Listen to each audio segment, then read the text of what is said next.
पागल झालेले लोक आहेत, पागल झालेत लोक. माहितीये का?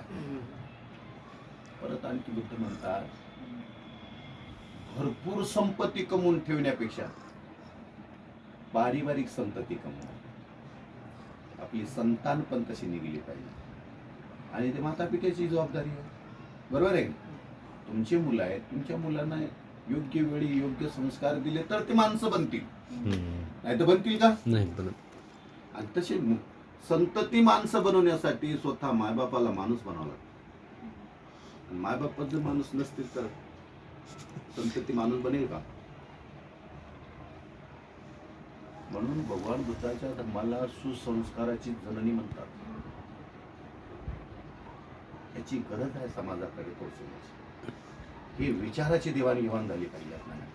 आणि ह्या बुद्धाच्या मेन वचनावर चिंतन मनन झालं पाहिजे की भगवंताने हे का सांगितलं असेल.